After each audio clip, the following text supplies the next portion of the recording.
News Extra, and also Happy Women's Day. Thank you for having me. All right, so it's a special day for us. So let's deal on this year's theme, Did It All, Innovation and Technology for Gender Equality. How well are Nigerian women connecting with this? I want to first of all say congratulations and happy International Women's Day to all women in Nigeria and also across Africa and the world. It's very, very important that we celebrate this time, given the theme of this year's, which is looking at digital, looking at technology and innovation to see how women have been involved in the area of technology. We are talking of political participation, but a lot of things now is depending on how you advance in technology, whether women are also faring in this area, because any advancement has to be matched by what is current in the day. And that of technology, we have so many women engineers, female doctors, female lawyers, and all in different fields, but we have to pay attention to the issues of technology. On the issue of women participation, I'm country director of Action Aid, but I'm also the convener for the Nigerian Civil Society Situation Room. And we have been watching keenly in terms of development. We work with concentration on issues of gender representation as well. What we currently have is a male-dominated parliament, is a male parliament, if you want to say. And we're looking at involvement of women or participation of women in the political lives. You know, you're not doing women a favor. I think Nigerian women have been struggling in terms of wanting to participate in politics. But what you have seen in the major political parties, what they give them is a women's wing or the chair of women, you know, and so many things that people are looking at, but they are not particularly creating enabling environments. The kind of patriarchal nature of the environment consumes women, and then you also have violence against women, and that deters women from the participation in politics. This year, we are not going to see a lot, you know, in terms of what they do. Okay. When you are looking at the number of women that have gone to the National Assembly now, we are going to perform worse than we had in the last. But I'm thinking that, yes, there's a lot of investment that we have put into it. Yeah. On our own Action Aid alone, we are supporting about 136 women-led organizations on women's voices and leadership, which is very, very important.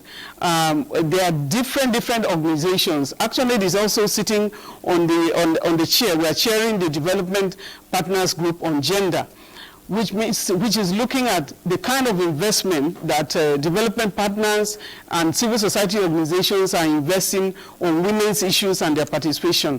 But it's not translating so much because there have been a lot of you know, lack of political will, you know, from the part of government itself.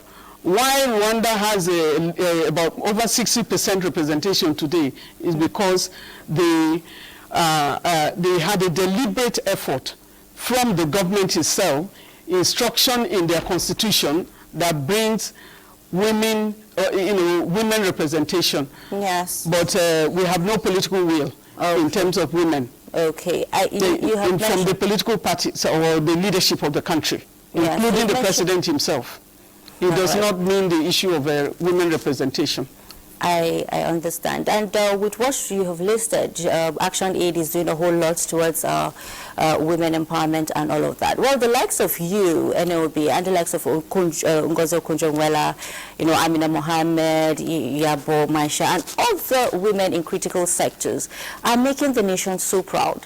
So, however, there are so many challenges confronting the African woman, you know, from family to health, you know. And how do we surmount these challenges to make the African woman attain her full potential? Women that have had the opportunities, they have made use of it. And any one of them that have been ministers, they have done extremely well. That's why you have Amina Mohammed Okonjo-Iweala, you know, and a whole lot of them. You have the current Minister of Finance. Women are trusted to do certain things, but there are so many of them. And when you have a population of almost 50-50 or 52-48, and you are giving only, you know, tokenistic, number in terms of women representation, we don't believe, because there are two ways in which you can approach women representation. One is by elective, the other one is by appointive positions. The current president promised to raise the representation of women to 48. This promise was given on the 28th of August, 2018, you know, by President Muhammadu Buhari, but here we are having about 6.7%, or not even anywhere near 10%. So we are looking at, you know, you cannot represent women when you are not a woman, because you don't know how people wear the shoes.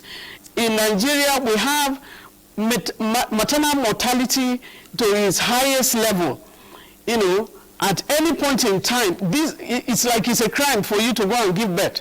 To be pregnant, to have a baby in Nigeria, women are dying in their thousands on the maternity death road.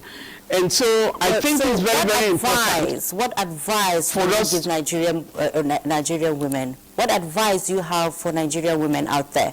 It's a special day. You are here representing women. We are both women talking here. Yes. So what advice would you give Nigerian women lastly?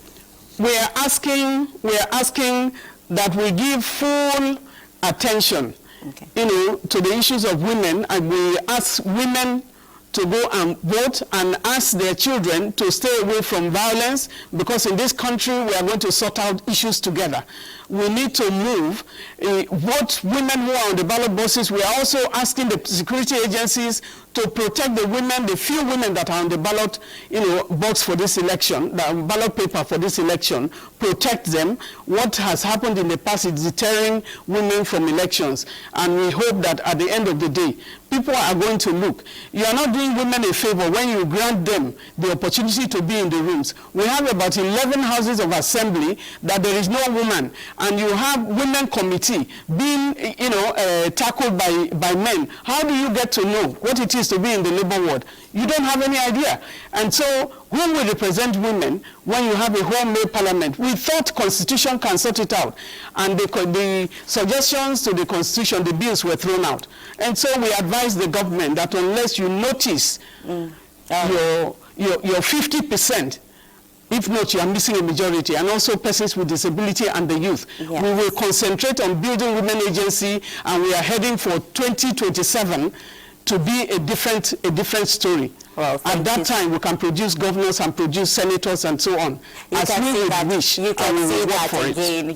that again. Thank you so much, Ene Obi. Yes, she is the country director of Action Aid Nigeria. Thank you so much for coming on News Extra to share your thoughts on this special day as the world celebrates women. Well, thanks for staying with us on News Extra. Let's take some time out at this point. When we return, there's going to be quite a bit of trending stories around the aftermath of the February 25 presidential and National Assembly elections, just as we shine our spotlight on the build-up to the governorship election, which is just 3 days away. Do stay